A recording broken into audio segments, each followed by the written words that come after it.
बिस्मिल्लाहिर्रहमानिर्रहीम। अस्सलाम वालेकुम एवरीवन। मैं हूं सैयद मोहिद अली जाफरी और बाप द ग्रेट सिंगर चैनल का एडिटर और कैमरा पर्सन, और ये है जौहर अरबाब, इनको तो आप जानते ही हैं।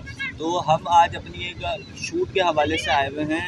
जो जौहर भाई को हमारे पर्सनली जानते हैं उनको पता होगा, जो डेली बेसिस पे इनसे मिलते रहते हैं, कि जौहर भाई एक हमारे समटाइम्स बहुत अप्रॉक्सीमेटली इनके हर जो जुमला होता है उसके लास्ट में आता है कि लाइव इज़ अ नाइफ। तो आज हम इनसे पूछेंगे कि जौहर भाई, ये जो आप लाइव इज़ अ नाइफ बोलते रहते हैं, ये आज देखें, हमें तो पता है, हमें जानने वालों को पता है, लेकिन जो हमारी ऑडियंस है उसको नहीं पता। तो आज आप हमें, हमारी ऑडियंस को बताएं कि ये जो आप बोलते हैं लाइव इज़ अ नाइफ, इसका बेसिकली मकसद क्या है, ये आप क्यों बोलते हैं? बिस्मिल्लाहिर्रहमानिर्रहीम, वालेकुम अस्सलाम। सबसे पहले तो और अच्छी बात है कि और आप जो मेरी राज है तो वो आप ओपन ऑन एयर बोल रहे हैं, ठीक है।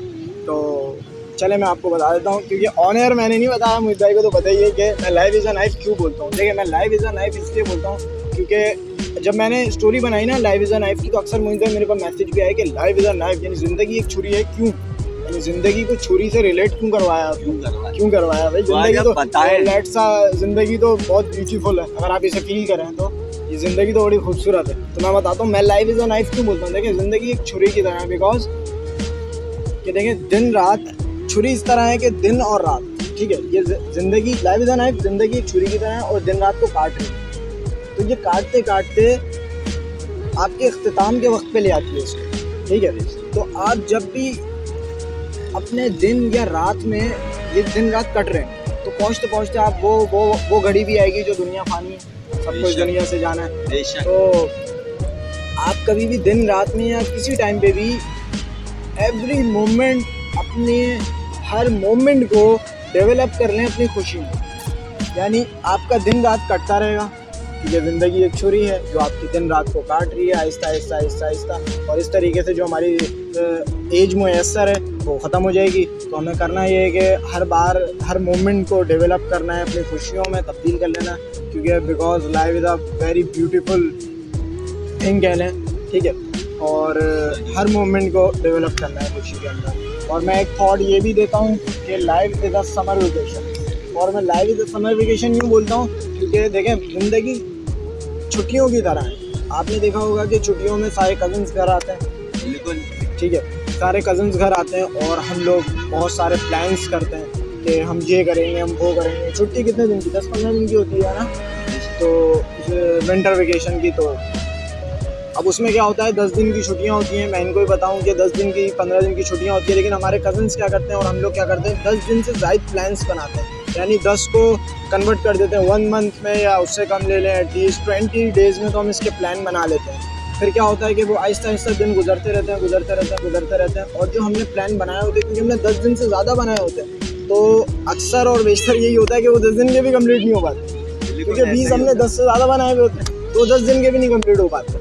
तो और फिर एक दिन ऐसा होता है कि छुट्टियां ख़त्म हो जाती हैं, सारे कज़न्स अपने घर चले जाते हैं, फिर वो बड़ा इमोशनल सीन होता है कि सारे कज़न्स जा रहे हैं। तो इसी तरह से लाइफ की है। इसकी छुट्टियां ऐसे हैं कि अगर आप देखें तो ज़िंदगी भी इसी तरीके पे कि हम दुनिया में पैदा होते हैं, बच्चा पैदा होता है, फिर वो आहिस्ता आहिस्ता बड़ा होता है, तो वो प्लान्स करता है, मैं ये करूँगा, मैं वो करूँगा, मैं वो करूँगा, मैं ये करूँगा, लेकिन हर चीज़ उसकी पूरी नहीं हो पाती, क्योंकि जो चीज़ किस्मत में है, ठीक है, तो जो चीज़ उसकी किस्मत में है वो तो उसने मिलनी है। तो समर वेकेशन में यही है कि आपका जैसे छुट्टियां गुजरती हैं और कज़न सब फिर आपके घर चले जाते हैं, तो फिर आप भी इस तरीके से दिन रात गुजरते और फिर हमारा मौत का वक्त आ जाता है। तो फिर हम ये सोचते हैं कि हमने ये भी सोचा था, वो भी सोचा था, बट हमने किया नहीं। Life is a summer vacation, life is a knife, ये मेरे कुछ थॉट्स हैं जो ऑन एयर मैंने बता दिए। ऑन एयर बता दिया, आज राज खुल गया। हाँ, और मैं एक और चीज़ आपको बताते चलूँ कि जो लोग हमें कह रहे होते हैं ना, अक्सर आपने देखा होगा कि लोग अपनी ज़िंदगियों से बड़े परेशान हुए होते हैं यार। वो कहते हैं कि हम एक मुश्किल से निकलते नहीं है और दूसरी में इन हो जाते हैं, ऐसे ही है। तो एग्जिट होने से पहले ही हमारा इन का रास्ता खुला होता है। तो मैं उनको बताता चलूँ, और एक मेरी, आपको पता है, मेरी वीडियो का विनिंग पॉइंट होता है मोरल स्टोरी।